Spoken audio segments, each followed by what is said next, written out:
Assalamu alaikum students. Today we're going to look at trigonometry में domain and range. अब this is again a kind of a रट्टा वाली चीज़. इसके concept में अगर आप जाएंगे तो there is more confusion for you.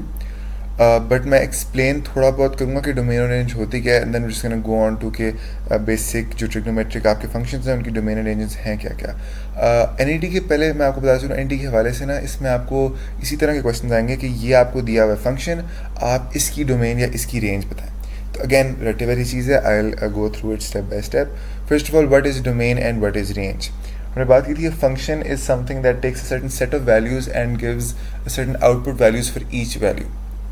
So the domain is the set of all the possible inputs that can be given to a function without arising an error, and the range is all the sets of possible outputs that the function can give. ठीक हो गया.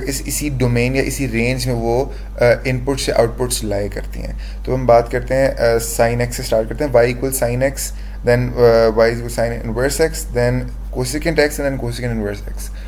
मैंने sine की family को पहले लिखा है, then मैं कॉस की फैमिली को बात करूँगा, देन मैं टैन की फैमिली की बात करूँगा.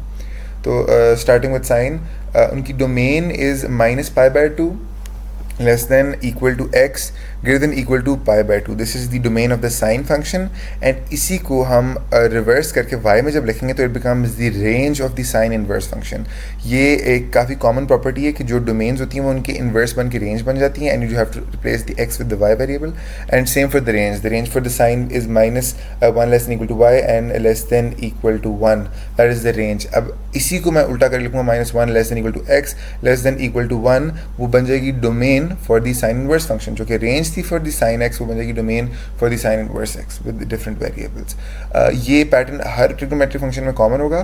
सो I am going to quickly tell the domain and ranges of only the non inverse functions, and आपने इनवर्स की उसने इस तरह याद कर लेनी है. That's the only trick for this part of the course कि आपने सिर्फ और सिर्फ 6 ट्रिग्नोमेट्रिक फंक्शंस जो है sine, cos, tan, cot, cosecant और सीकेंट के आपने याद करने. आपने उनके इन्वर्सेस के नहीं याद करने. वो आपने during the moment during the exam आपने उनको रिवर्स करके लिखते हो कि जब इनके तो साइन इन्वर्स और कॉज इन्वर्स और टैन इन्वर्स के बन जाया करेंगे. तो अब कोसेकेंट एक्स की हमारे पास डोमेन इज -π/2 से लेके π/2 तक, where x can not be equal to 0. हमें इन्वर्स का ही हमें पता होना चाहिए कि इट कैन नॉट बी 0 या इट कैन नॉट बी π/2. उसकी रीज़न में हम अभी नहीं जाएंगे, बट जब हमने एक सर्टन रेंज सिर्फ एक सर्टन डोमेन ऑफ फंक्शन को लेते हैं फॉर द इन्वर्स, तो हम उसमें से सर्टन ओमिट करते हैं डोमेन के एलिमेंट्स. उसके बाद हमारे पास आ गया इसका रेंज. तो range is y less than equal to -1 और y greater than equal to 1. Now moving on to cosecant x, we have cosecant x की domain as 0 less than equal to x and less than equal to pi, and its range is -1 less than equal to y less than equal to 1. Okay, now we have secant x. Secant x की domain is 0 से लेके pi तक, omitting x is equal to π/2.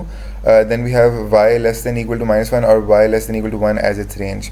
अब मैं दो common बातें बताता चलूँ. For all the reciprocal functions जिसमें secant and cosecant को मैं शुमार करता हूँ, उसमें there is always going to be something omitted from the domain. जिस तरह हमारे पास सीकेंट में π/2 ओमिटेड है एंड कोसेकेंट में x इक्वल टू 0 ओमिटेड है from the domain. And the second common thing जो आपको याद रखने में हेल्प करेगी, इसके टैन एंड कॉट की ranges are going to be negative infinity to infinity. This is important.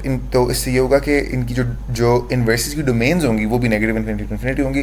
That's a good way to keep memorize these things. अब हम थोड़ा डिटेल में बात करते हैं टैन एंड कॉट की. तो टैन की domain is -π/2 less than equal to x less than equal to π/2 and its range is -minus infinity to infinity. And then cot x की domain is 0 less than equal to x less than equal to pi and its range is -minus infinity to infinity. अब मैं आप लोगों को बताता हूँ कि NET perspective में आप लोगों ने इस पूरे कोर्स में ट्रिग्नोमेट्री के चैप्टर्स में करना क्या है. 1. Formulas आप लोगों ने तमाम के तमाम याद कर लेना है. In the next videos we gonna talk about area and angles के फार्मूलाज एज वेल, वो भी आपने याद कर लेना है. द सेकेंड थिंग, आपने तमाम डोमेन्स को रट लेना है फुली. इन क्वेश्चंस पे टाइम वेस्ट करना is a very bad idea. These are memory based questions. आप लोग याद करें ताकि आपको NET में बिल्कुल उस तरह याद रहे उस वक्त. एंड लास्टली ट्रिग्नोमेट्री के क्वेश्चंस में आप लोगों ने सर्टन वर्ड प्रॉब्लम्स को देखना है. इनमें गिवन क्वेश्चन इस तरह नहीं आता कि आपको इक्वेशन गिवन है या इस तरह गिवन है, आपको कोई यूजुअली वर्ड प्रॉब्लम आएगी कि suppose is a triangle and suppose कि ये साइड्स हैं, तो आप इसमें से ये फाइंड करें. तो आपने वर्ड प्रॉब्लम को डायसेक्ट करना भी समझना है कि आपने वर्ड प्रॉब्लम्स को न्यूमेरिकल फॉर्म में शो करना है, फिर उन न्यूमेरिकल फॉर्म को सॉल्व करके एमसीक्यू का आंसर निकालना होगा. That's it for this video. For the next video, we're going to move on to sides, angles, and areas of triangle.